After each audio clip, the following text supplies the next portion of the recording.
Magandang araw po sa inyong lahat at welcome back sa Pension and Finance PH. Marami pong Pilipino ang naguhulog sa SSS taon-taon pero ang masakit na katotohanan, napakarami pa rin ang hindi alam kung gaano karaming benefits ang maari pala nilang makuha habang active member pa sila. Ang iba akala nila ang SS ay para lang sa retirement pension or loan. Pero ang totoo, napakarami pa palang tulong na maaring makuha ang isang miyembro at minsan libo-libong piso pa ang nawawala dahil hindi alam ng tao na qualified pala sila. Lalo na po sa mga self-employed members, voluntary members, OFWs at kahit mga employed workers. Napakahalaga na alam ninyo kung ano talaga ang covered ng inyong contribution. Dahil sa panahon ngayon na mahal ang bilihin, malaking bagay ang anumang tulong na maaring manggaling sa SSS. Kaya sa video na ito, isa-isahin natin ang mga importanteng SSS benefits na dapat alam ng bawat miyembro. Pag-uusapan natin kung sino ang qualified, ano ang requirements at magkano ang maaaring matanggap. Kaya siguraduhin pong panoorin ninyo ito hanggang dulo. Baka may benefit pala. Kayong hindi pa na-apply hanggang ngayon. Unahin natin ang isa sa pinaka-importanting benefit para sa active members at ito ay ang sickness benefit. Kapag kayo po ay nagkasakit o na-injure at hindi makapagtrabaho, maaring magbigay ang SSS ng cash assistance habang kayo ay nagpapagaling. At tandaan po ninyo, hindi lang ito para sa employed members. Kahit self-employed voluntary member or OFW, maaari rin kayong mag-claim basta qualified kayo. Marami po kasi ang akala na kapag nasa bahay lang nagpapahinga ay hindi na qualified. Pero ayon sa rules ng SSS, basta may medical certificate at hindi kayo makapagtrabaho dahil sa sakit or injury, maaari pa rin kayong mag-apply. Kailangan lamang na kayo ay naka-confine or nagpapagaling ng hindi bababa sa 4 na magkakasunod na araw. Hindi rin kailangang hospital, confinement palagi dahil pwedeng home recovery basta documented ng doktor. Isa pa pong important, kailangan may hindi bababa sa 3 monthly contribution sa loob ng 12 months bago ang semester ng inyong pagkakasakit. Kung employed, member naman kayo, kailangan maubos muna ang inyong company sick leave at ma-report agad sa employer sa loob ng 5 araw mula nang magkasakit. Kapag self-employed, voluntary o OFW naman, direkta ninyong i-notify ang SSS online. Ang matatanggap ninyo rito ay nasa 90% ng inyong average daily salary credit. Kaya halimbawa po kung mataas ang inyong hulog sa SSS, mas mataas din ang daily sickness benefit na maaari ninyong matanggap. At tandaan po ninyo hanggang 120 days kada taon ang maaaring maklaim para hito. Ngayon naman, punta tayo sa isa sa pinakamalaking tulong para sa mga kababaihang miyembro ng SSS. Ito ay ang maternity benefit. Ito po ay para sa mga babaeng manganganak, makukunan o dadaan sa emergency termination of pregnancy. Magandang balita rito dahil covered dito ang employed members, self-employed voluntary members and OFWs. Kailangan lamang na may 3 monthly contribution sa loob ng 12 months bago ang semester ng panganganak o miscarriage. Kung employed member, kayo kailangang ipaalam agad sa employer ang inyong pagbubuntis at expected delivery date. Kapag voluntary, self-employed o OFW naman, direkta itong ina-update sa At isa pong napakagandang bahagi nito, walang limitasyon ng maternity claims. Ibig sabihin sa bawat qualified pregnancy, maari kayong mag-claim ng maternity benefit. Ang amount na matatanggap ay nakabase sa inyong average daily salary. Credit multiplied by the compensable period. Kapag live birth, 105 days ang covered period. Kapag solo parent, 120 days naman.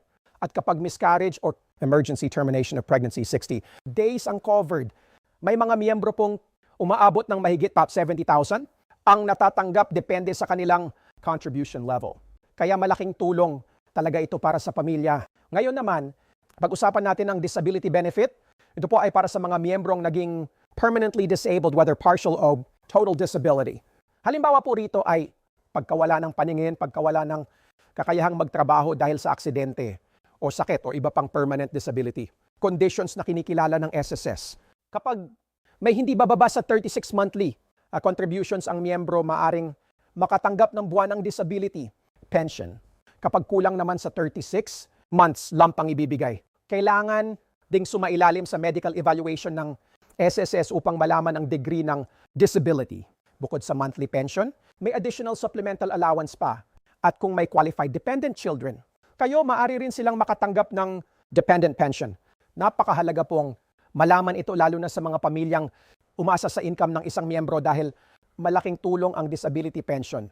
Kapag hindi na kayang magtrabaho, susunod naman ay ang unemployment benefit. Marami pong hindi nakakaalam na may ganito pala ang SSS. Ito ay para sa mga empleyadong nawalan ng trabaho ng hindi nila kagustuhan. Sakop din dito ang OFWs at mga kasambahay. Para maging qualified, kailangan hindi lang pa 60 years old nung nawalan ng trabaho at dapat may bababa sa 36 monthly contributions kung saan 12 months ay nabayaran sa loob ng huling 18 months bago mawalan ng trabaho. Importante rin na involuntary separation ang dahilan tulad ng retrenchment, redundancy, or pagsasara ng kumpanya. Hindi po kasama rito ang voluntary resignation or termination dahil sa misconduct. At tandaan po ninyo, maaari lamang itong maklaim isang beses kada 3 taon. Kaya dapat tama ang paggamit nito. Ngayon naman, isa sa pinakamahalagang benepisyo para sa pamilya ng miyembro ay ang death benefit. Kapag namatay ang miyembro, maaring makatanggap ng financial assistance ang legal spouse or mga benepisyaro. Kahit isang monthly contribution lamang bago ang semester ng pagkamatay ay maaring maging qualification para rito. Kung may 30 seat monthly contributions pataas, maaring maging monthly survivor's pension ito na tuloy-tuloy matatanggap ng legal spouse. Basta hindi muling mag-aasawa o magkakaroon ng live-in partner. At tulad ng regular pension, may kasama rin itong 13th month pension. Kapag kulang naman sa required contributions, lump sum amount ang ibibigay. Kasunod nito ay ang funeral benefit. Ito po ay cash assistance na makakatulong sa gastusin sa pagpapalibing ng miyembro. Kahit isang contribution lamang ay maaari ng maging qualified ang miyembro para rito. Yun ang funeral benefit ay nagsisimula sa pa 20,000 at maaring umabot hanggang pa 60,000. Depende sa contributions ng miyembro. Malaking tulong po ito lalo na sa mga pamilyang bigla ang nahaharap sa emergency expenses. Meron din pong tinatawag na Employees Compensation o EC program. Ito naman ay para sa work-related na sickness, injury, disability o pagkamatay. Para ito sa employed members, OFWs at mga kasambahay.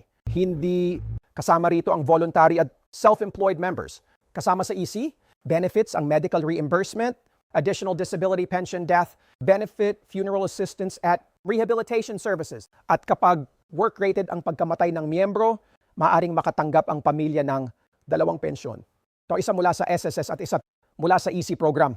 Bukod sa mga benepisyong ito, meron ding ibang loan programs ng SS tulad ng salary loan, pension loan, calamity loan, emergency loan at ang bagong microloan program na inaasahang ilulunsad ngayong 2026 upang makatulong laban sa mataas na interest ng online lending apps. At syempre po, huwag nating kalimutan ang retirement pension. Yang siyang pinakahinihintay ng karamihan sa mga miyembro kapag umabot na kayo sa edad na 16 at may hindi bababa sa 120 monthly contributions, maaari na kayong makatanggap ng monthly retirement pension. Kapag kulang naman sa 120 months, lump benefit lamang ang maaaring makuha. May dependent pension din para sa qualified children at maaari ring may pasa ang survivor's pension sa legal spouse kapag pumanaw ang pensyonado. At kung meron kayong hulog sa SSS pension, booster, maaari rin kayong makatanggap ng additional payout bukod sa regular pension. Kaya mga kaibigan, napakahalaga talaga na tuloy-tuloy ang paghuhulog sa SSS dahil hindi lang retirement ang maibibigay nito kundi iba't ibang protection para sa inyo at sa inyong pamilya habang kayo ay nagtatrabaho pa. Maraming Pilipino ang huli ng nalalaman diyang mga benepisyong ito kapag kailangan na nila. Kaya mas mabuting maaga pa lang, yalapornadnin or be undarn part ninyong maklaim. Kung gusto pa ninyo ng mas marami pang updates tungkol sa SSS, GSIS, pension benefits at financial assistance para sa mga Pilipino, huwag po ninyong kalimutang mag-like, mag-share at mag-subscribe dito sa Pension and Finance PH para lagi kayong updated sa mga bagong balita at impormasyon. Maraming salamat po sa inyong panonood. Ingat po kayong lahat at sana ay lagi kayong bigyan ng magandang kalusugan at mas maayos na buhay.